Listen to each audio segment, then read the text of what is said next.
Thank you for staying with us. You are with us on Conversation with the Prime Minister, brought to you by the New Straits Times.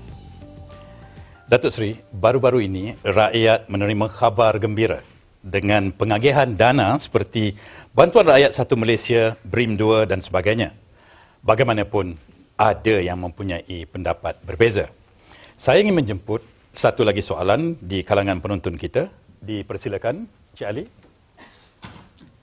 Assalamualaikum Datuk Seri, and a very good evening to you, sir.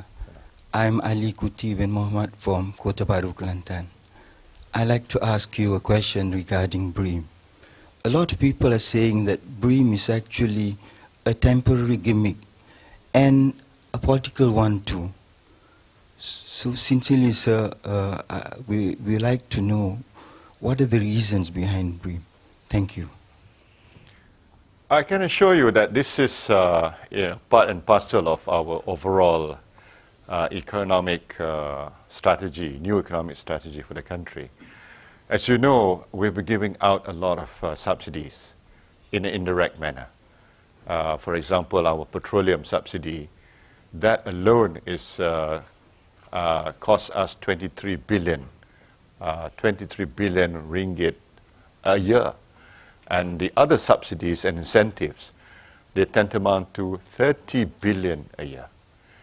But by going through this route of indirect subsidy, there's a lot of wastages, that's taking place.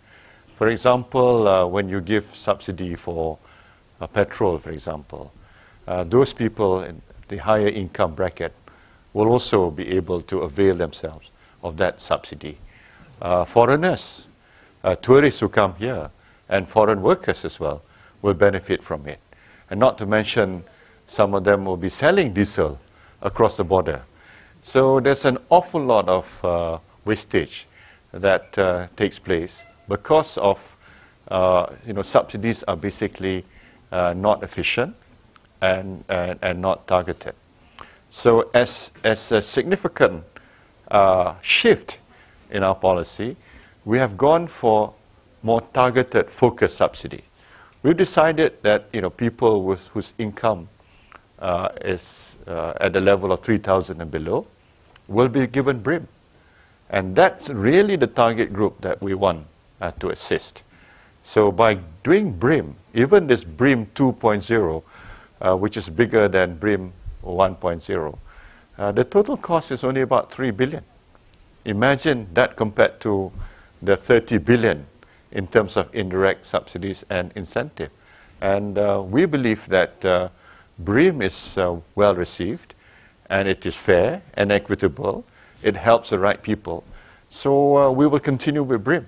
So BRIM is not an election gimmick. It is a shift, a deliberate shift in our economic strategy to be more targeted, to be more focused. And in the future, when we continue with BRIM, we will see that we can make adjustment in terms of the amount, depending on affordability of the government, the level of income. All these things, we can compute.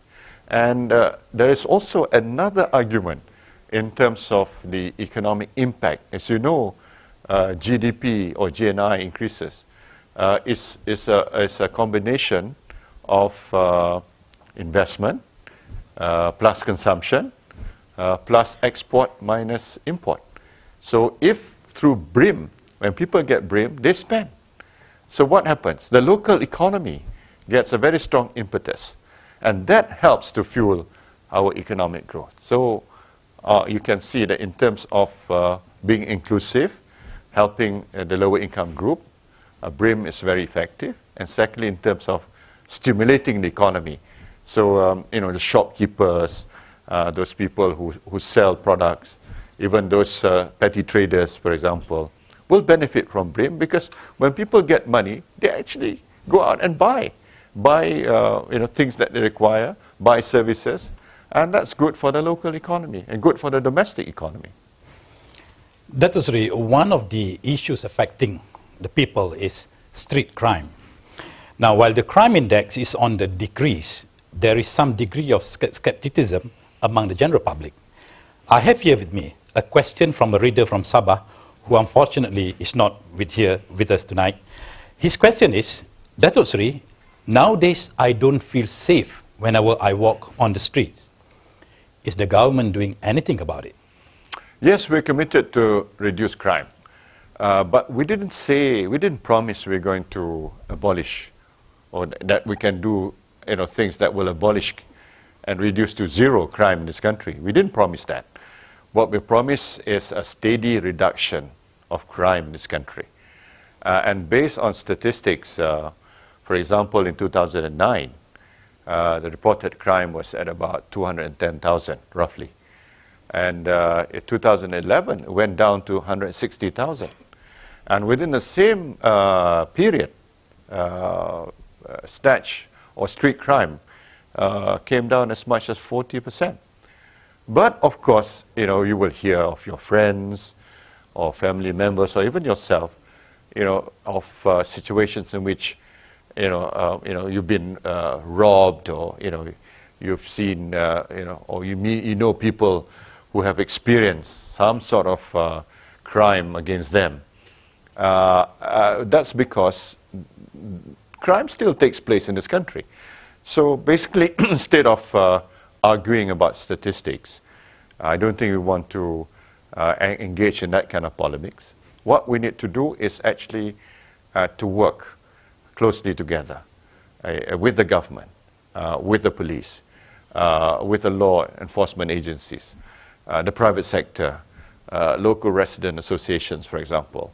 Help out, to reduce crime. For example, under the budget 2013, the government gave out quite a bit of incentives so that people who invest in appliances and equipment to reduce crime, like CCTVs, for example, will be able to get income tax reduction or corporate tax reduction. So this will actually help. And if everybody pitches in, helps out, over time you'll see a reduction in the crime rate. And of course, there are new initiatives like this patrol on motorcycles that we have approved 1,000 of them to patrol the neighborhood and so forth. So the government is thinking about new ways in which to combat crime. But the rakyat will have to be involved. Yes, yes. I'd like to underscore that. The important thing is this must be a total effort of the rakyat to combat crime.